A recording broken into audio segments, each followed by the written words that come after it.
Alerta, coronavirus. O mejor dicho, alerta, bulos sobre el coronavirus. Hola a todos y a todas, me llamo H-Doc, soy médico especialista en pediatría y hoy os traigo aquí un vídeo para intentar desmentir todos esos bulos y desinformación que están circulando por internet sobre este tema. Para ello quiero haceros un buen resumen respondiendo las 5 principales preguntas que he escuchado por internet. ¿Qué es? ¿Quién tiene más riesgo de padecerlo? ¿Cómo saber si lo he cogido y qué hacer? ¿Cómo tratarlo y cómo prevenirlo? Y para finalizar, ¿puedo volverlo a coger una vez ya me he curado? En la descripción además os dejaré enlaces de interés de fuentes de información fiables para que podáis indagar un poco más. ¡Empezamos!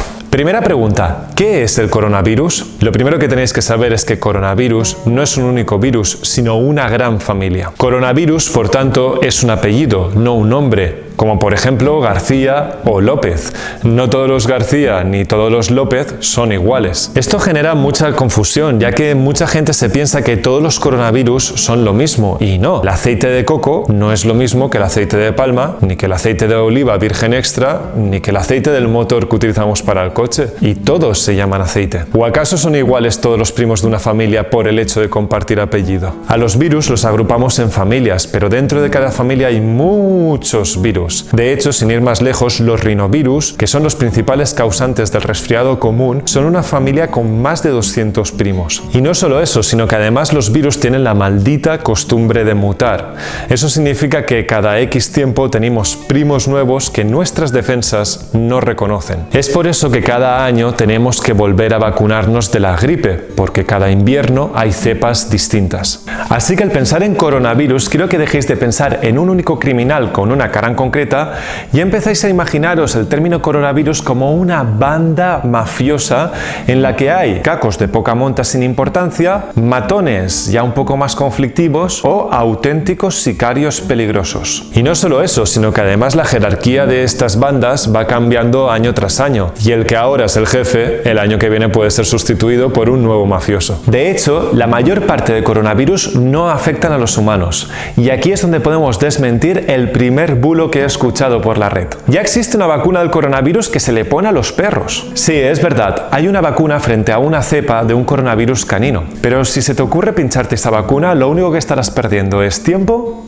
y dinero, ya que esas cepas en concreto, las de la vacuna, solo atacan a los perros y no atacan a los humanos. Cada coronavirus es distinto y cada coronavirus necesita su propia vacuna. Por cierto, el nombre coronavirus proviene del aspecto morfológico que tiene este virus a la microscopía electrónica. El nombre no es ni por las casas reales ni por la cerveza Corona. Por eso que no se entienden noticias como esta.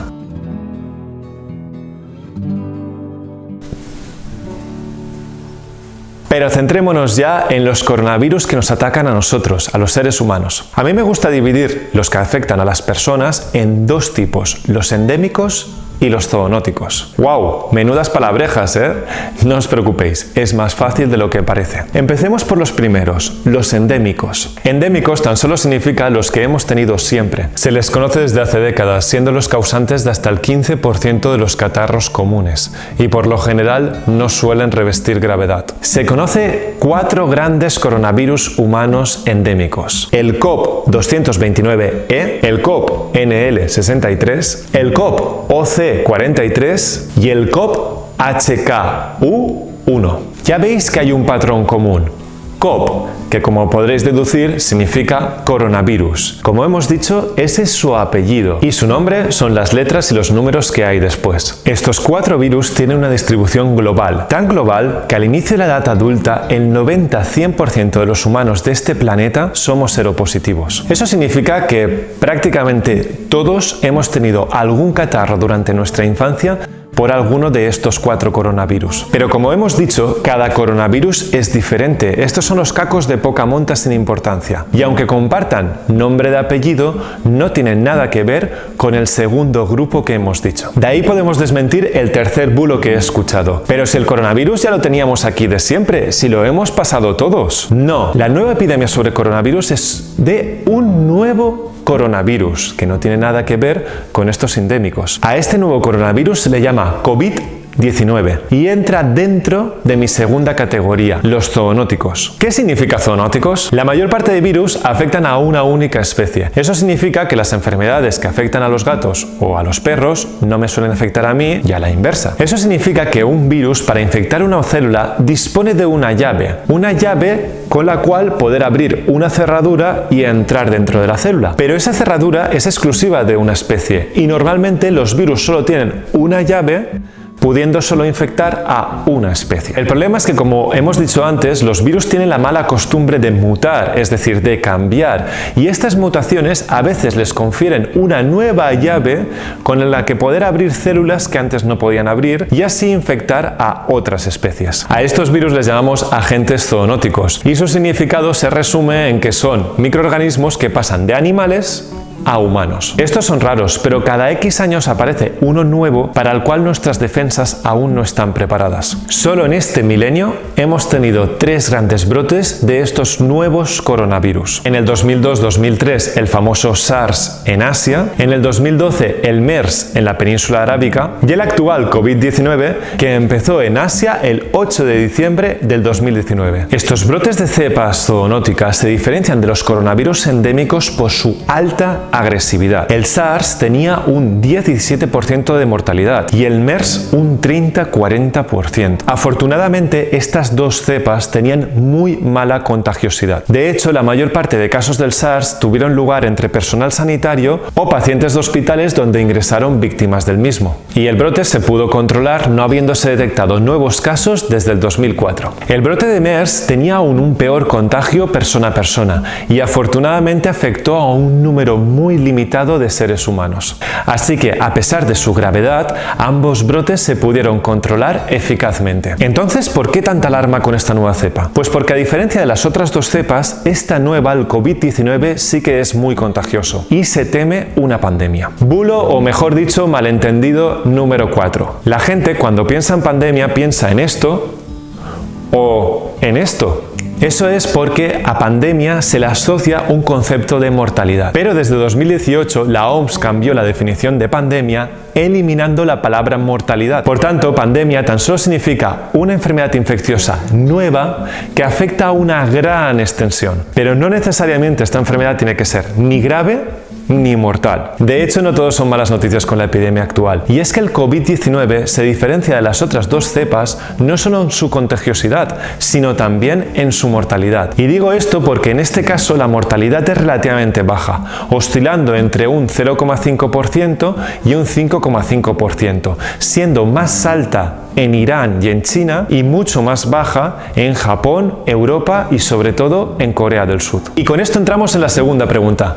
¿Quién tiene más riesgo? En este caso, con riesgo no nos estamos refiriendo a riesgo a contraer la enfermedad, sino a riesgo a que esta enfermedad evolucione desfavorablemente, o en otras palabras, a tener una enfermedad grave o mortal. Hay dos tipos de poblaciones de riesgo, por condiciones médicas y por edad. Las condiciones médicas que se consideran factores de riesgo son diabetes, enfermedades cardiovasculares incluyendo hipertensión, hepáticas, renales, respiratorias o neurológicas crónicas, inmunodeficiencias o cáncer y embarazo o posparto menor de 6 semanas. Todas las personas que tengan alguno de estos condicionantes médicos, ante las sospechas de estar infectadas por el COVID-19, deben de llevar un control médico estrecho. Aunque en honor a la verdad, una persona que tenga cualquier tipo de estos condicionantes médicos tiene que llevar un control médico estrecho ante prácticamente cualquier enfermedad infecciosa, ya que son gente que tiene un sistema inmune un poco más vulnerable y más riesgo de una evolución desfavorable.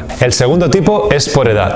La gravedad de los coronavirus tiene una relación estrecha con la edad y el COVID-19 no es una excepción. Por ejemplo, hemos dicho antes que el brote del SARS del 2002-2003 tuvo una mortalidad entre el 10 y el 17%. Pero si dividimos esa mortalidad por rangos de edad, encontramos que fue de menos de un 1% en los menores de 20 años y de más de un 50% en los mayores de 60 años. En el actual brote ya hay un estudio epidemiológico publicado con más de 72.000 pacientes en un seguimiento entre el 8 de diciembre del 2019 y el 11 de febrero del 2020, del cual podemos extraer las siguientes conclusiones. 1.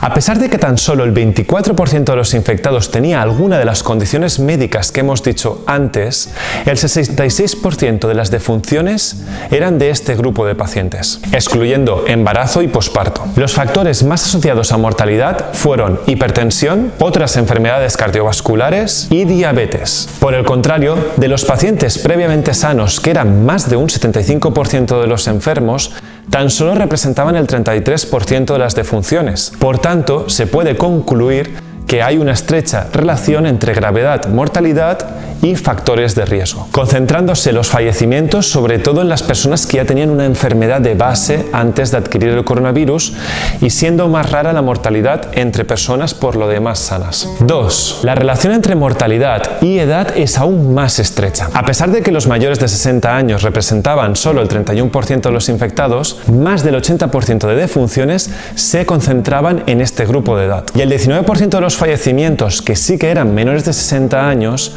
la gran mayoría eran del rango de edad de entre 50 y 60 años. La tasa de mortalidad también aumenta exponencialmente con la edad, siendo del 0,4% o menor en menores de 50 años. Eso significa solo 4 fallecimientos o menos por cada 1000 enfermos, la mayoría de los cuales ya tenía enfermedades crónicas de base. Y eso que estamos hablando de enfermos, estamos excluyendo a aquellas personas infectadas pero asintomáticas, es decir, los afortunados infectados que no desarrollan la enfermedad. Pero en cambio, esta tasa de mortalidad ya sube a 3,6% en los que tenían entre 60 y 69 años de edad y es del 8% en los que tenían entre 70 y 79 años de edad y rozaba el 15% en los mayores de 80 años. Así que como vemos hay una relación exponencial muy clara entre mortalidad y gravedad y edad. En el otro extremo, los menores de 20 años tan solo representaron el 2% de los enfermos. Y de los casi 1000 menores en el estudio, no murió ningún bebé, no murió ningún niño y tan solo murió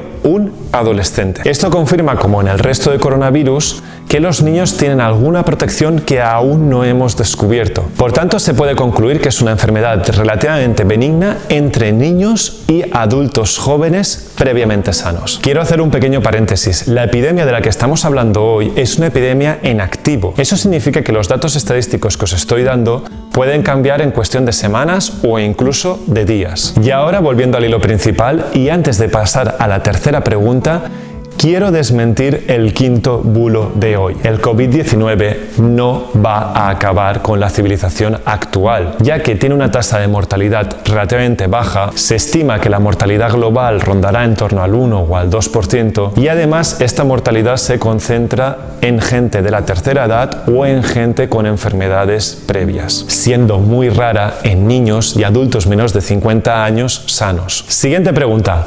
¿Cómo saber si lo he cogido y qué tengo que hacer? Para no complicar las cosas, los síntomas principales de los coronavirus son respiratorios e inespecíficos. El cuadro es muy similar a un cuadro producido por la gripe. Resumiremos los síntomas del coronavirus en 3 principales: tos seca, fiebre y sensación de falta de aire. Pero tan importante es la clínica como el periodo de incubación. ¿Y qué es eso del periodo de incubación? El periodo de incubación es el tiempo que tardamos desde que cogemos el virus hasta que desarrollamos la enfermedad. En el caso del coronavirus es de 2 a 14 días. Por tanto, si en los 14 primeros días después de haber estado expuestos en una zona de riesgo empezamos a sentir alguno de estos 3 síntomas principales, se recomienda no salir de casa y ponernos en contacto con el 112. A día de hoy, lunes 2 de marzo del 2020, a pesar de que en España ya han habido más de 120 casos, el 90% están asociados a gente que ha viajado a zonas de riesgo o a un grupo religioso cerrado. Por tanto, España aún no está considerada una zona de riesgo, pero como hemos dicho, esto puede cambiar en cuestión de días o incluso de horas. Las zonas de riesgo actuales son el norte de Italia, China, Singapur, Corea del Sur, Japón e Irán. Evidentemente también se considera riesgo e incluso mayor el haber estado en contacto con un paciente con COVID-19 confirmado, estés en el país en el que estés. Así que, resumiendo un poco y concluyendo, si 14 días después de haber estado en una zona de riesgo o de estar en contacto estrecho, es decir, a menos de 2 metros de un paciente con COVID-19, presentamos uno de los 3 síntomas principales, fiebre, tos seca o dificultad respiratoria, nos quedaremos tranquilos en casa, descolgaremos el teléfono y llamaremos al 112. Ellos nos explicarán qué tenemos que hacer. Este protocolo puede cambiar en función de la evolución de la epidemia. En la descripción aquí abajo os dejaré las hojas informativas del Gobierno de España y de la Generalitat Valenciana. Cuarta pregunta. ¿Cómo puedo tratarlo y cómo puedo prevenirlo? Desafortunadamente, los coronavirus, como la mayor parte de enfermedades virales, no tienen tratamiento. Se trata simplemente con medidas de soporte como reposo, una temperatura ambiente adecuada y confortable, hidratándose muchísimo y, si es necesario, se pueden tomar medicaciones sintomatológicas como el paracetamol para el dolor o los emolientes para la tos, intentando, eso sí, no abusar de estas medicaciones, ya que no son curativas y no están exentas de efectos secundarios. Sexto bulo. El coronavirus se puede tratar utilizando antibióticos. Esto no solo es falso, sino que es contraproducente e incluso peligroso. Los antibióticos tan solo son útiles para las infecciones bacterianas. Utilizar antibióticos en las enfermedades virales no solo no es útil, sino que puede empeorar el pronóstico, ya que a los virus no les hace nada, pero sí que mata a las bacterias buenas, la llamada flora, que entre otras cosas ayudan a mi sistema inmune a defenderse. Por no hablar de que nos estamos exponiendo inútilmente a los efectos secundarios que tienen los antibióticos sin tener ningún beneficio. Y además estamos incrementando uno de los mayores problemas de salud globales a medio plazo, las resistencias bacterianas, o también llamadas superbacterias. Por tanto, no hay que usar antibióticos para la enfermedad por el COVID-19, a no ser que haya una sobreinfección bacteriana demostrada y siempre bajo prescripción médica. En la actualidad se está desarrollando ya una vacuna para el COVID-19, pero esta puede tardar meses, si no años, y como no hay tratamiento, tenemos que intentar prevenirlo al máximo. Pero para poder prevenirlo, lo primero que tenemos que saber es cómo se propaga. El coronavirus se transmite principalmente por las secreciones respiratorias de las personas enfermas. Cada vez que tosemos o estornudamos, liberamos al aire pequeñas gotas. El tipo de gotas en el que viajan los coronavirus caen al suelo al metro y medio de distancia de nuestra boca. Por tanto, a partir de 2 metros de un enfermo se considera una zona segura. Ahora bien, estas gotitas pueden aterrizar en superficies que podemos tocar con nuestras manos, las cuales a su vez luego nos tocaremos la cara y nos contagiaremos. Inciso, aunque no nos demos cuenta, nos tocamos de media 2000 veces la cara al día. Quiero resaltar que estos virus fuera del cuerpo humano, sobre todo en superficies de objetos, duran pocas horas antes de ser destruidos. Séptimo bulo. ¿Puedo coger el coronavirus por abrir un paquete procedente de China? Pues salvo que te lo hayan enviado por teletransporte, es prácticamente imposible, ya que el virus pasadas unas horas ya no es viable. Y estos envíos por lo general pueden tardar semanas o meses. Así que en resumen nos podemos contagiar de 2 formas. Inhalando las secreciones de un enfermo que tenemos a menos de 2 metros de distancia o por contacto directo al tocar con nuestras manos superficies contaminadas. Otro bulo. No, el virus no viaja por el aire como en las películas. Si no, sería imposible de contener y a estas alturas ya estaríamos todo el mundo infectados. El primer método de contagio, es decir, la inhalación de secreciones de alguien que tose o que estornuda, tiene una solución que puede parecer lógica,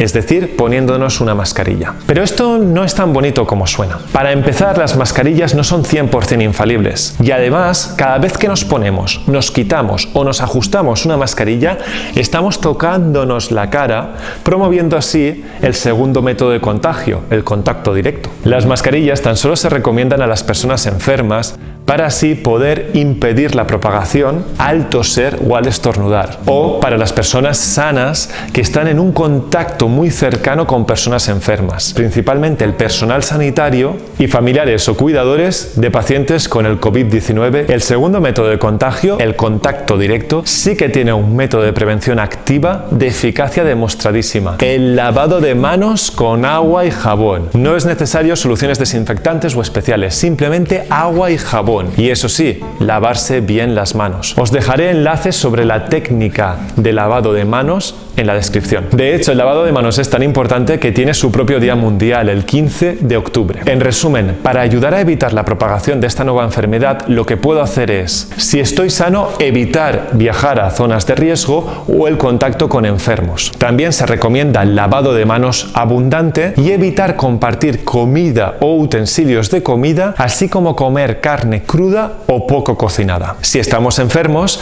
evitar los contactos estrechos, utilizar mascarilla, lavarse las manos muy frecuentemente, y si no tenemos mascarilla, al toser o estornudar, taparnos la boca, pero no con la mano, sino con el codo. Última pregunta, ¿una vez curado me puedo volver a infectar? Pues por desgracia sí, la inmunidad que dejan estos virus no son permanentes sino temporales. Pero eso sí, tu sistema inmune ya ha estado en contacto con este virus, por tanto las recurrencias serán por lo general más leves. Muy bien, y creo que con esto ya lo tenemos todo. Espero que os haya gustado, que os haya resultado útil y sobre todo que hayamos ayudado a combatir un poco toda esta ingente cantidad de bulos y desinformación que están corriendo por la red y que tan solo sirven para generar una alarma innecesaria que afecta a nuestro día a día o para potenciar ciertos prejuicios de los que prefiero no hablar porque me avergüenzan. Y también quería felicitar a mi primo Carlos Climent Ruiz, que ha realizado una carrera de montaña en el corazón de Europa contra frío, nieve, lluvia y sobre todo agotamiento de 475 kilómetros en 7 días, superando además el kilometraje de una carrera que hizo ya el año pasado por esta época. Un auténtico éxito al alcance de muy pocos. Chiqui, estemos orgullosos de tú. Muchas gracias a todos por ver este vídeo. No os olvidéis de darle al like, suscribiros y sobre todo compartir. Nos vemos en el próximo vídeo. Un beso.